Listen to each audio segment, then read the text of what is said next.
Conocí a Spike hace unos 10 años por una vieja amiga que me dijo, tienes que leer esto. No fue una sugerencia dudosa al modo de, te podría gustar, sino un imperativo lleno de seguridad, la seguridad portentosa de un esto es literatura. Era una antología de varios de sus relatos largos o novelas cortas, una muestra impresionante que me reveló lo que es escribir bien, por más relativo que pueda parecer ello. Porque esto es lo que afirmo y reafirmo desde entonces. Qué majestuosa prosa nos dejó Stefan Zweig. Y Carta de una desconocida no es la excepción.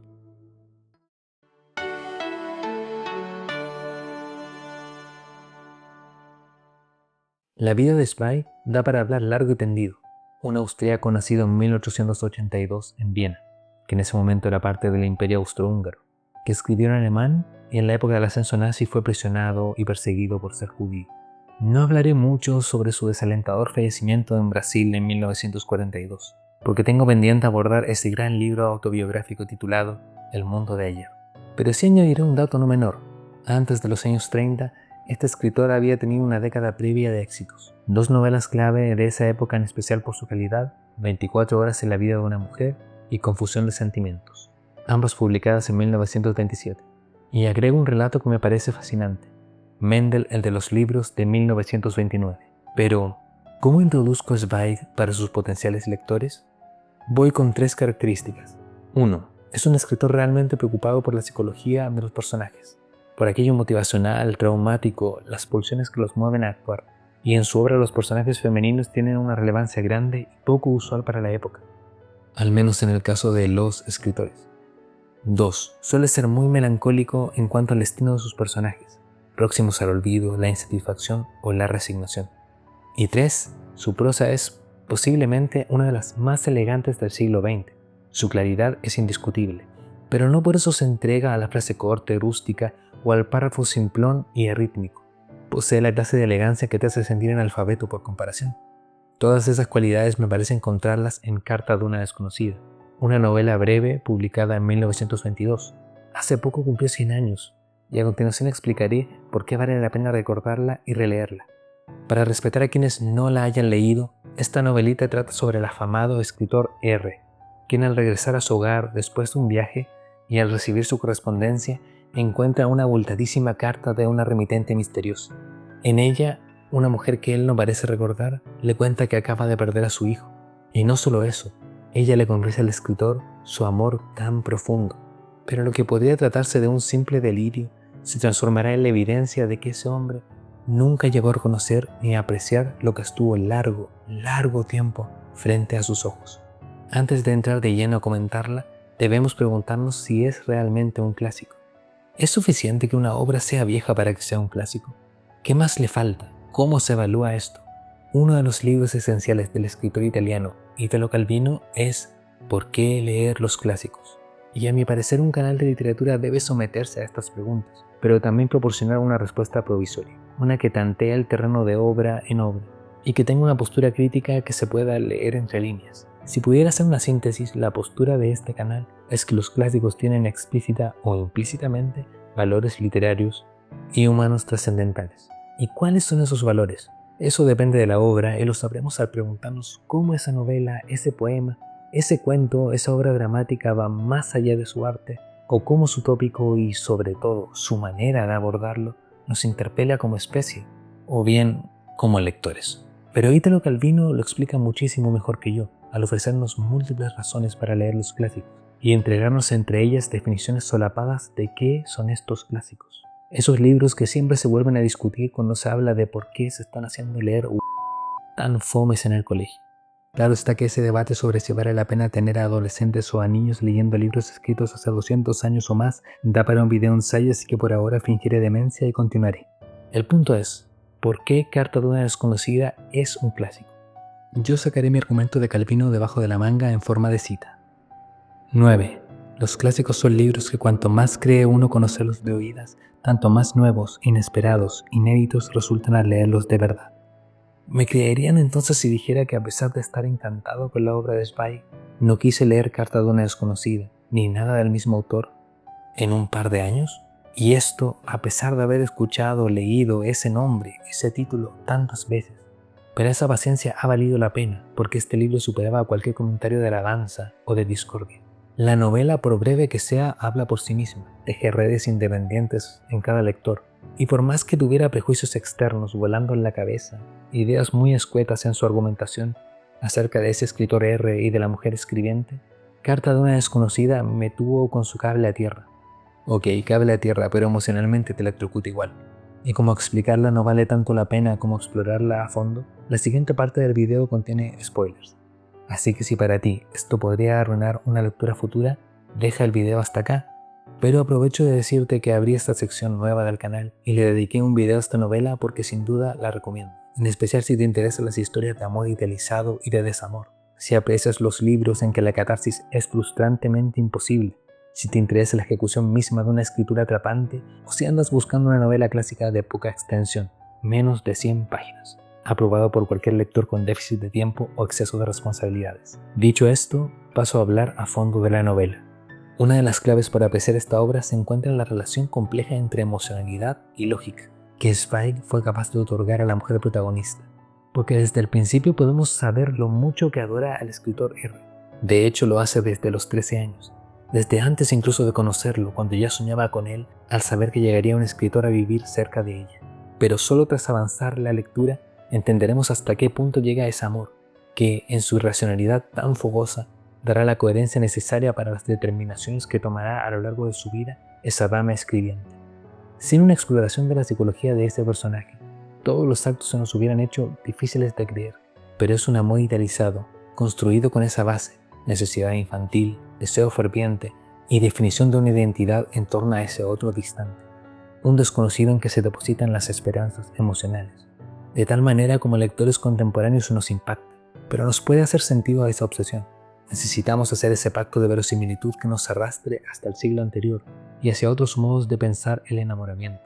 Periodos donde lo efímero no era lo esencial de la vida, y entendería que eso pudiera desconectarnos de la novela, dificultarnos la tarea por el abandono de un tiempo presente, tan distinto en comparación.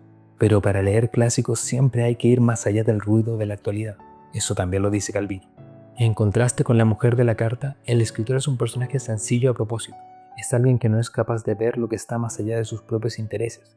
Intenso en su hedonismo que se extiende por años. 25 tiene cuando ella lo conoce, y pareciera seguir teniendo 25 cada vez que ella vuelve a acercarse a él, de diferentes maneras con el paso inevitable del tiempo. Sus frecuentes salidas a largos viajes, las recepciones que le hace su mayordomo en los regresos, sus acercamientos a las mujeres y su afición a los encuentros fortuitos con ellas, sin más relevancia que lo que uno o un par de momentos pudiesen registrar en su corazón o en su memoria. Por otra parte está ese hijo fallecido. Él, sin que Zweig lo deje expuesto con obviedad, se convierte en un misterio para el lector, puesto que mientras más conocemos a su madre, sabemos que no sería capaz de traicionar a los sentimientos a los que se ha aferrado. Suponemos con acierto que de alguna manera ese hijo está relacionado con el escritor, aunque no sepamos en principio ni cómo ni por qué.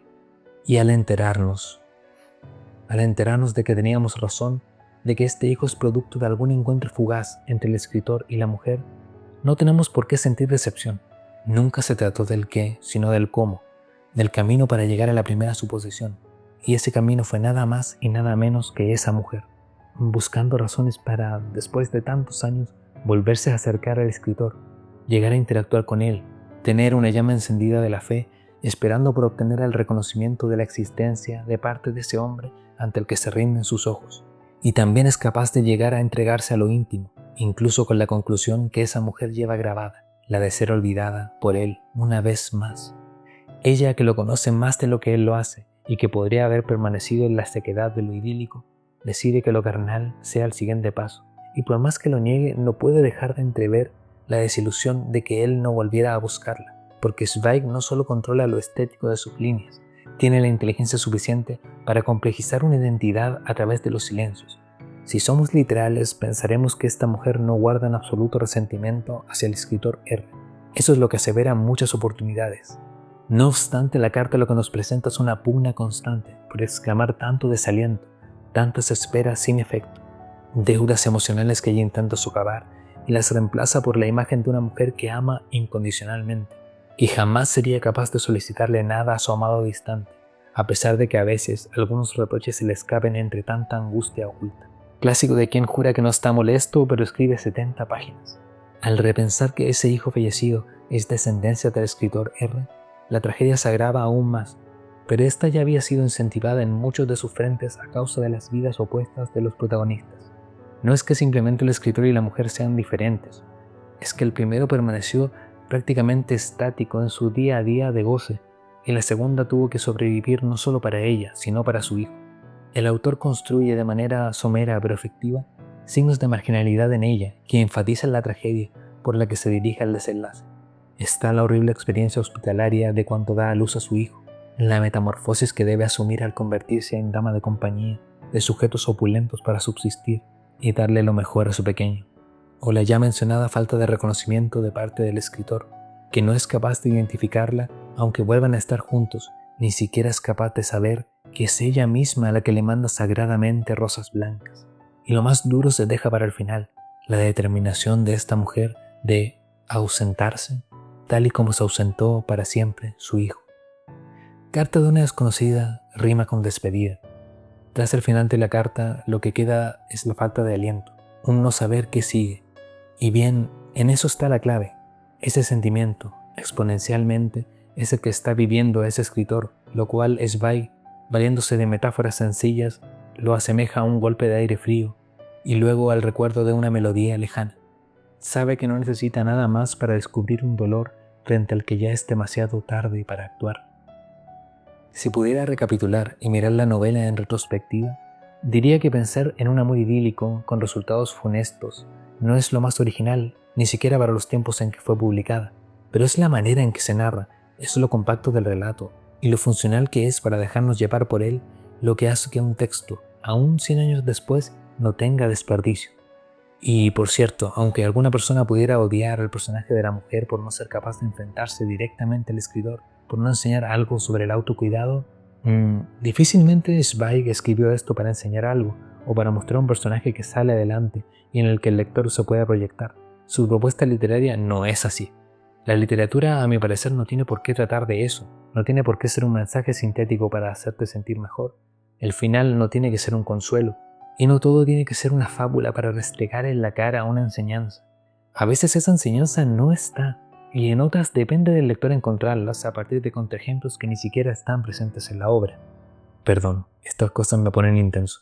Gracias por llegar hasta aquí. Esta es una nueva sección del canal a la que le dedicaré poco a poco varios videos, ya que me gusta la idea de que se puede intercalar entre lo contemporáneo y lo clásico, y lo actual desde lo efectivamente reciente y lo actual porque se resiste a envejecer.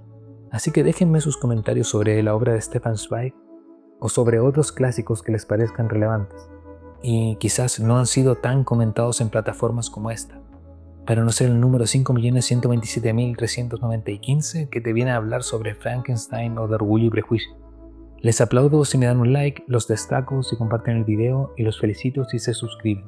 No me ignoren, no sean como el personaje escritor de esta novelita que he comentado. Sus interacciones ayudan y hacen más llevadero el inicio de esta idea llamada ¿qué se lee cuando se lee? Y sin más que aportar, adiós y hasta una próxima lectura.